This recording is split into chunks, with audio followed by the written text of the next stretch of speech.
সময় যিমানেই বাগৰিছে সিমানেই ভাৰত আৰু আমেৰিকাৰ মাজৰ সম্পৰ্ক বিঘ্নিত হৈছে দুয়োখন দেশৰ মাজৰ সংঘাত দিনক দিনে বৃদ্ধি পোৱা পৰিলক্ষিত হৈছে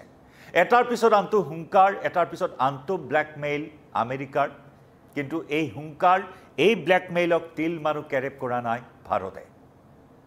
ট্ৰাম্পৰ শুল্ক যুদ্ধ ট্ৰাম্পৰ শুল্ক বোমাত কোনো ধৰণৰ মন্তব্য কৰা নাই বা কোনো ধৰণৰ কেৰেপ কৰা নাই এই মুহূৰ্তত ভাৰতে নিজৰ স্থিতি স্পষ্ট কৰিছে ট্ৰাম্পৰ শুল্ক বোমাক লৈ ভাৰতে কোনো ধৰণৰ গুৰুত্ব প্ৰদান নকৰে বা কোনো ধৰণৰ আপোচ নকৰে বুলি ভাৰতে ইতিমধ্যে স্থিতি স্পষ্ট কৰিছে আৰু যাক লৈ সংঘাত এতিয়া তুংগত ভাৰত আৰু আমেৰিকাৰ মাজত আৰু এই সংঘাতৰ পৰিণতিতে ভাৰতৰ সৈতে নতুন বাণিজ্যিক চুক্তি কৰা নহয় বুলি আকৌ হুংকাৰ দিছে ট্ৰাম্পে নমস্কাৰ প্ৰিয় দৰ্শক মই জয়ন্ত মাধৱ গোস্বামী আপোনাক স্বাগতম জনাইছো নিউজ 18 অসম নৰ্থ ইষ্টৰ ডিজিটেল লাইভলৈ ভাৰত আৰু আমেৰিকাৰ মাজৰ আন এক নতুন বাণিজ্যিক চুক্তিক লৈ কেইবালানিও আলোচনা ইতিমধ্যে সম্পন্ন হৈছে ভাৰত আৰু আমেৰিকাৰ মাজত প্ৰায় পঞ্চম লানি বৈঠক ইতিমধ্যে সমাপ্ত হৈছে এখন নতুন বাণিজ্যিক চুক্তিক লৈ কিন্তু সেই বাণিজ্যিক চুক্তি এতিয়া যেন পুনৰ বন্ধ হৈ পৰাৰ উপক্ৰম হৈছে কাৰণ ভাৰতৰ সৈতে কোনো নতুন চুক্তিক লৈ নতুন বাণিজ্যিক চুক্তিক লৈ আমেৰিকাই আলোচনা নকৰাৰ হুংকাৰ প্ৰদান কৰিছে মাৰ্কিন ৰাষ্ট্ৰপতি ডোনাল্ড ট্ৰাম্পে ক্ষমতায় মূৰত ধৰা ডোনাল্ড ট্ৰাম্পে যি বৃহৎ শুল্ক যুদ্ধ ঘোষণা কৰিছে ভাৰতৰ বিৰুদ্ধে 25% শুল্ক আৰু তাৰ পিছত অতিৰিক্ত 25% সৰ্বমুঠ 50% প্ৰতিশুল্ক আৰোপ কৰি ভাৰতৰ বিৰুদ্ধে শুল্ক যুদ্ধ ঘোষণা কৰা ট্ৰাম্পে ৰাছিয়াৰ পৰা ভাৰতে যি খাৰুৱা তেল ক্ৰয় কৰি আহিছে ৰাছিয়াৰ পৰা ভাৰতে যি যুদ্ধৰ সঁজুলি যুদ্ধাস্ত্ৰ সমৰাস্ত্ৰ ক্ৰয় কৰি আহিছে সেই কাৰ্যত বাধা প্ৰদান কৰিবলৈ যেনেদৰে শুল্কৰ বোজা জাপি দিয়াৰ চেষ্টা চলাই আহিছে তাত ভাৰতে কেতিয়াও আপোচ নকৰো বুলি স্পষ্ট কৰি আহিছে ভাৰতে স্পষ্ট কৰি দিছে যে ভাৰতৰ নিৰাপত্তাৰ লগত জড়িত এই বিষয় ভাৰতৰ সম্পূৰ্ণ স্বাধীনতা ভাৰতৰ সম্পূৰ্ণ সাৰ্বভৌমত্বৰ লগত জড়িত এটা বিষয় ৰাছিয়াৰ সৈতে ভাৰতৰ যি সম্পৰ্ক গতিকে সেই সম্পৰ্কত আমেৰিকাৰ মাত মতাৰ কোনো অধিকাৰ নাই বা কোনো দেশে ভাৰতক তাক বাধা দিয়াৰ অধিকাৰ নাই এই কথা ভাৰতে ইতিমধ্যে স্পষ্ট কৰি দিছে আৰু ইয়াতেই ক্ষুণ্ণ হৈ পৰিছে মাৰ্কিন ৰাষ্ট্ৰপতিগৰাকীয়ে কৈছে যেতিয়ালৈকে শুল্কৰ বিষয়টো মীমাংসা কৰা নহয় তেতিয়ালৈকে ভাৰতৰ বিৰুদ্ধে যি অতিৰিক্ত শুল্ক জাপি দিয়া হৈছে সেয়া বাহাল থাকিব বুলি হুংকাৰ দিছে ট্ৰাম্পে কিন্তু ভাৰতে বাৰে বাৰে কৈছে যে কোনো বহিৰাগত দেশে ভাৰতক বাধা দিব নোৱাৰে ৰাছিয়াৰ সৈতে সম্পৰ্ক বিঘ্নিত কৰাত কাৰণ এয়া ভাৰতৰ সম্পূৰ্ণ নিজাববীয়া কথা ভাৰতৰ আভ্যন্তৰীণ এটা বিষয় ভাৰতৰ সাৰ্বভৌমত্বৰ বিষয় ভাৰতৰ স্বাধীনতাৰ বিষয় গতিকে এই বিষয়সমূহত ভাৰতে কেতিয়াও আপোচ নকৰে কৃষি বাণিজ্য দুগ্ধজাত সামগ্ৰী ৰাছিয়াৰ পৰা যি ক্ৰয় কৰি আহিছে গতিকে সেই সামগ্ৰীৰ ক্ষেত্ৰত সেই সামগ্ৰী ক্ৰয় কৰাৰ ক্ষেত্ৰত বিশেষ কোনো সম্পৰ্ক নাই আমেৰিকাৰ সৈতে কাৰণ আমেৰিকায়ো ৰাছিয়াৰ সৈতে বাণিজ্যিক সম্পৰ্ক বৰ্তাই ৰাখিছে এই কথা ইতিমধ্যে ভাৰতৰ বিদেশ মন্ত্ৰণালয়ে চলিত সপ্তাহৰ মঙলবাৰে এখন পত্ৰযোগে ৰাজহুৱা কৰিছে ট্ৰাম্পৰ দুমুখীয়া স্থিতি ৰাজহুৱা কৰিছে সমগ্ৰ বিশ্বৰ সন্মুখত ট্ৰাম্পৰ দুমুখীয়া স্থিতি সমগ্ৰ বিশ্বৰ সন্মুখত ৰাজহুৱা কৰিছে ভাৰতে আৰু তাৰ পিছত এটাৰ পিছত আনটো প্ৰতিশোধ ল'বলৈ আৰম্ভ কৰিছে মাৰ্কিন ৰাষ্ট্ৰপতি ডোনাল্ড ট্ৰাম্পে যি নতুন বাণিজ্য চুক্তিৰ কথা কৈ অহা হৈছে সেই নতুন বাণিজ্য চুক্তি কোনোপধ্যেই এতিয়া সম্ভৱ নহয় বুলি ট্ৰাম্পে ঘোষণা কৰিছে মন কৰিবলগীয়া যে ট্ৰাম্পে এই কথা উল্লেখ কৰিছে যে যেতিয়ালৈকে ভাৰতৰ সৈতে শুল্কৰ বিষয়টো মীমাংসা কৰা নহয় তেতিয়ালৈকে আমি এই বিষয়টো নিষ্পত্তি নকৰো এই হুংকাৰ প্ৰদান কৰিছে মাৰ্কিন ৰাষ্ট্ৰপতিগৰাকীয়ে ট্ৰাম্পে যি 25% শুল্ক ঘোষণা কৰিছিল সেই শুল্ক ইতিমধ্যে প্ৰযোজ্য হৈছে আনহাতে 25% শুল্ক অনাগত 21 দিনৰ পিছত লাগু কৰা হ'ব কাৰ্যকৰী কৰা হ'ব এই কথা ইতিমধ্যে উল্লেখ কৰিছে আৰু এই বিষয়টোতে ভাৰতে বাৰে বাৰে নিজৰ স্থিতি স্পষ্ট কৰিছে যে ভাৰতে কেতিয়াও শিৰ নত নকৰে ভাৰতে ইতিমধ্যে শিৰ নত নকৰাৰ সিদ্ধান্তৰ কথা ঘোষণা কৰিছে শিৰ নত নকৰাৰ কথা স্পষ্ট ৰূপত উল্লেখ কৰিছে যে ট্ৰাম্পৰ শুল্ক বোমাৰ কোনো ধৰণৰ প্ৰতিক্ৰিয়া ভাৰতে এতিয়াও প্ৰকাশ কৰা নাই আৰু এই বিষয়টো আমেৰিকাৰ বাবে এক প্ৰকাৰ উদ্বেগৰ সৃষ্টি কৰা পৰিলক্ষিত হৈছে মূৰৰ কামৰণি সৃষ্টি কৰা পৰিলক্ষিত হৈছে কাৰণ ভাৰতৰ চৰকাৰী সূত্ৰই ইতিমধ্যে প্ৰকাশ কৰিছে যে চৰকাৰে বৰ্তমান কোনো ধৰণৰ প্ৰতিক্ৰিয়া প্ৰকাশ নকৰা আৰু আমেৰিকাৰ ওচৰত সেয়াও নমনাৰ নীতি গ্ৰহণ কৰাৰ কথা ইতিমধ্যে চৰকাৰী সূত্ৰই প্ৰকাশ কৰিছে অৱশ্যে চৰকাৰৰ তৰফৰ পৰা আৰু এটা কথা স্পষ্ট কৰি দিয়া হৈছে সেয়াও আপোনালোকক জনাইছো যে ৰাছিয়াৰ সৈতে বাণিজ্য বন্ধ কৰা বা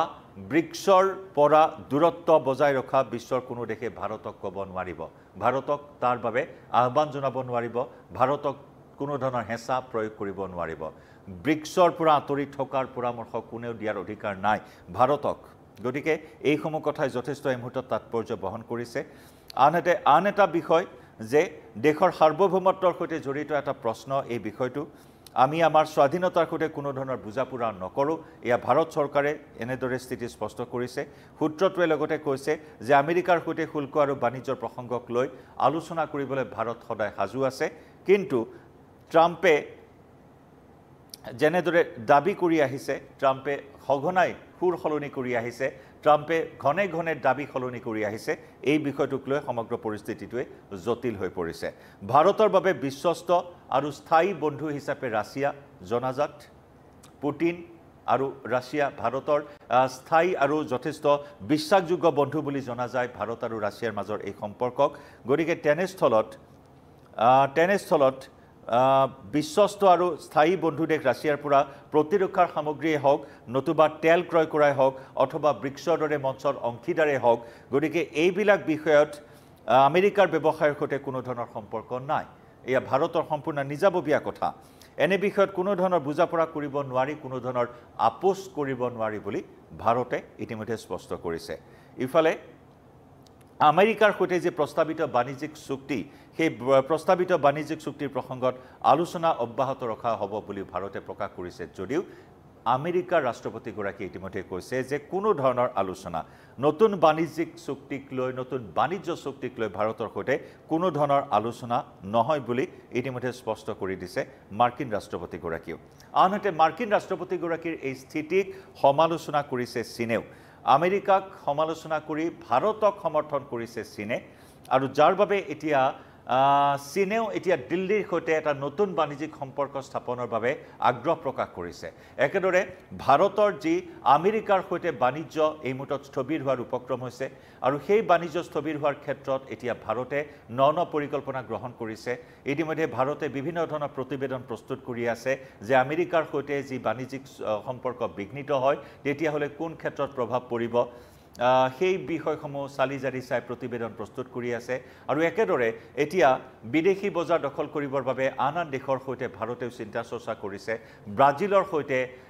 এতিয়া ভাৰতৰ পণ্য প্ৰেৰণ কৰিবৰ বাবে ব্ৰাজিলৰ সৈতে ইতিমধ্যে নতুন চুক্তিৰ বাবে আগবাঢ়িছে ভাৰত একেদৰে চীনৰ সৈতে নতুন এক বাণিজ্যিক সম্পৰ্ক গঢ় লৈ উঠিবলৈ ভাৰতৰ তৎপৰতা একেদৰে চীনেও আগ্ৰহ প্ৰকাশ কৰিছে নতুন দিল্লীৰ সৈতে এটা নতুন বাণিজ্যিক সম্পৰ্ক গঢ় লৈ উঠক আৰু যাৰ বাবে নেকি অতি গুৰুত্বপূৰ্ণ কথা যে ৩১ আগষ্টত ভাৰতৰ প্ৰধানমন্ত্ৰীগৰাকীয়ে চীন ভ্ৰমণ কৰিব আৰু ভাৰতৰ প্ৰধানমন্ত্ৰীগৰাকীৰ এই চীন ভ্ৰমণেও বিষয়টো যথেষ্ট গুৰুত্বপূৰ্ণ হিচাপে বিবেচিত হৈছে কাৰণ আমি ইতিমধ্যে উল্লেখ কৰিছোঁ চীনেও নতুন দিল্লীৰ লগত সম্পৰ্ক এটা বৃদ্ধি কৰিব বিচাৰিছে বৰ্তমান এনে পৰিস্থিতিৰ মাজতে ভাৰতৰ প্ৰধানমন্ত্ৰী নৰেন্দ্ৰ মোদীয়ে চীন ভ্ৰমণসূচী হাতত লৈছে চীন ভ্ৰমণসূচী প্ৰস্তুত কৰিছে আৰু সেই মৰ্মে অহা ৩১ আগষ্টৰ পৰা চীনৰ টিয়ানজিন চহৰত অনুষ্ঠিত হ'ব চাংহাই কোঅপাৰেশ্যন অৰ্গেনাইজেশ্যন শীৰ্ষ সন্মিলন এক বৃহৎ পৰিসৰৰ বাণিজ্যিক সন্মিলন হ'ব বৃহৎ পৰিসৰৰ বাণিজ্য শীৰ্ষ সন্মিলন হ'ব আৰু এই সন্মিলনতে ভাৰত আৰু চীনৰ মাজত বহুকেইখন চুক্তি স্বাক্ষৰ হোৱাৰ সম্ভাৱনা আছে আনহাতে আমি জনাইছোঁ ব্ৰাজিলৰ কথা ব্ৰাজিলৰ লগতো ভাৰতৰ বাণিজ্যিক চুক্তি হ'ব আমেৰিকাৰ বজাৰ হেৰুৱাৰ উপক্ৰম হৈছে এতিয়া ট্ৰাম্পৰ শুল্ক নীতিক কেন্দ্ৰ কৰি শুল্ক বোমাক কেন্দ্ৰ কৰি শুল্ক যুদ্ধক কেন্দ্ৰ কৰি আৰু আমেৰিকাৰ বজাৰ হেৰুৱাৰ উপক্ৰম হোৱাৰ পৰিপ্ৰেক্ষিতত এতিয়া ভাৰতে আন দেশলৈ পণ্য সামগ্ৰী ৰপ্তানিৰ বাবে এতিয়া এনে বিভিন্ন চুক্তি কৰাৰ সম্ভাৱনা আহি পৰিছে গতিকে ভাৰতে আমেৰিকা যুক্তৰাষ্ট্ৰৰ পৰা যুদ্ধাস্ত্ৰ ক্ৰয়ৰ ক্ষেত্ৰতো কিছু অনিশ্চয়তা আহি পৰিছিল ইতিমধ্যে খবৰ ওলাইছিল যে ২০২৪ চনৰ অক্টোবৰ মাহত হোৱা সেই সামৰিক চুক্তি বাতিল হ'ব পাৰে কিন্তু ইতিমধ্যে ভাৰতে অৱশ্যে স্পষ্টীকৰণ দাঙি ধৰিছে যে এতিয়াও সেই চুক্তি বাতিল কৰা নাই ভাৰতে মুঠৰ ওপৰত সময় যিমানে বাগৰিছে ট্ৰাম্প নিজৰ স্থিতিত অটল হৈ আছে, নিজৰ স্থিতিত নাচুৰবান্দা হৈ আছে ট্ৰাম্প। একে সময়তে ভাৰতেও কৈছে যে আমি দেশৰ সাৰ্বভৌমত্ব স্বাধীনতাৰ ক্ষেত্ৰত দেশৰ জনতাৰ স্বাৰ্থত কেতিয়াও আপোচ নকৰোঁ। ৰাছিয়াৰ সৈতে সম্পৰ্ক, ৰাছিয়াৰ পৰা তেল ক্ৰয় কৰা সম্পৰ্ক, ৰাছিয়াৰ পৰা সামৰিক অস্ত্ৰ ক্ৰয় কৰাৰ সম্পৰ্ক, ব্ৰিক্সৰ অংশীদাৰ, একেখন মঞ্চত ব্ৰিক্সৰ সৈতে ৰাছিয়াৰ ভাৰতৰ যি অংশীদাৰ, সেই এটা ভাৰতৰ নিজাববীয়া সিদ্ধান্ত। তাত আমেৰিকাই বাধা দিব পৰা অধিকাৰ আমেৰিকাৰ নাই। গতিকে ভাৰতে নিজৰ স্থিতি এনেদৰে স্পষ্ট কৰি ভাৰতেও শিৰ নত নকৰাৰ সকিয়নি আমেৰিকাকো দিছে। গতিকে লক্ষণীয় হ'ব অনাগত সময়ত পৰিস্থিতি আৰু কোন দিশে গতি কৰে। এই মুহূৰ্তত ডিজিটেল লাইভৰ পৰা বিদায় লৈছোঁ।